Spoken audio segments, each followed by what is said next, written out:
So, Alpine, huh?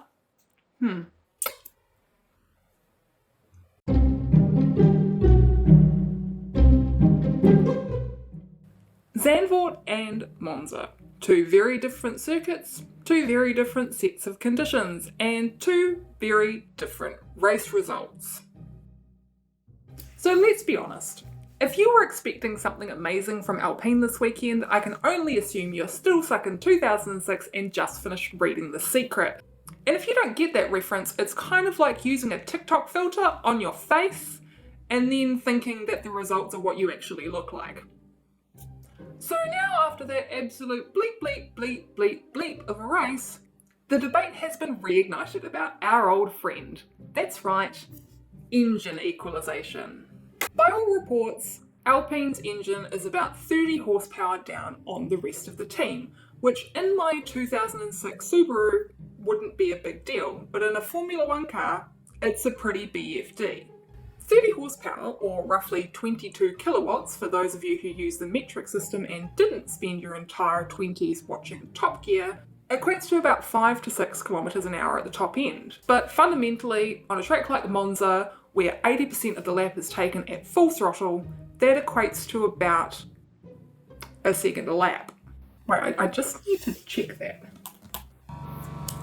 How much slower per lap was Alpine compared to Red Bull at Monza 2023?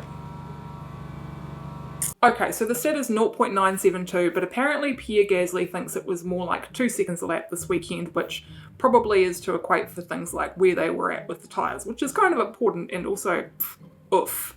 So, engine equalisation. Should it be a thing? Oh god. No!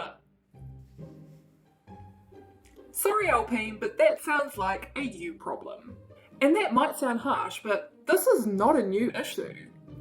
Red Bull dropped the Renault engine back in 2018 like a hot radiator cap, and 2 years later, McLaren followed suit after only 3 years working in partnership with Renault. And why did they drop the Renault engine? Reliability and lack of power.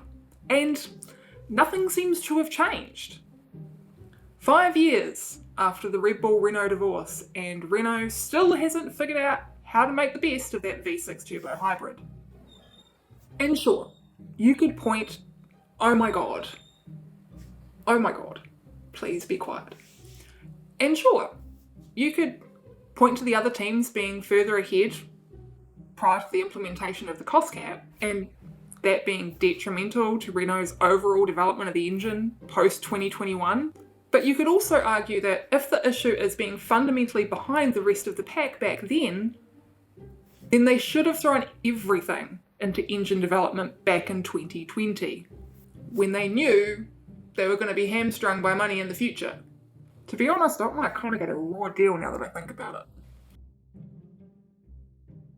So, if the FIA bends to Alpine's will, which I'm fairly certain they won't, because back in 2018 when Christian Horner was making the same noises, they didn't do anything, but bear with me, I'm about to reach a point here. Then we have to ask the question, why not have one engine supplier for everyone? I mean, we already do it with the side impact structure, why not engines too? Or for a bit more nuance, give everyone a blueprint for an engine. Then all the teams control is the quality of the manufacturing and how they develop their gearbox and their exhaust system to work alongside that engine. And of course, how efficiently they run it throughout the season. How many they use, how much strain they put on it. Understanding when they can turn it up and when they need to pull it back a bit. So really what this all leads to is a debate about spec parts. Should spec parts be a thing? And if so, what parts should they be? Oh god. No! Listen, I'm not going to claim to be some kind of F1 purist. As I said in my last video, I am here for the drama as much as I am for the racing. But adding spec parts to the pinnacle of motorsport removes something that makes Formula 1 so special. Because this is a team sport. And this team is everyone, from the drivers to the executives to the mechanics and engineers the marketing, the catering, and of course, the people who manufacture and develop the car. And removing part of that design and manufacture aspect changes something that's always been at the core of Formula One. The search for perfection. And let's not forget, these development races have led to a lot of leaps forward in these cars that we spend far too much time driving around in. Even my 17-year-old Legacy Turbo has a paddle shift in it.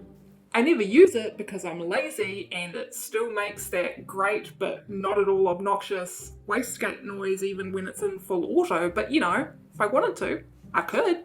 So what's the point of this whole video? Roasting Renault for continuing to make a subpar engine?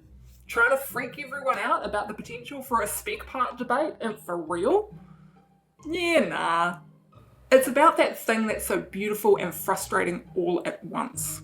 It's about how when your favourite team is performing terribly, you look for people to blame. You yell and you scream and you tear your hair out. And when they turn things around, especially after a few bad seasons, and start smashing it out of the park, the joy that brings to us.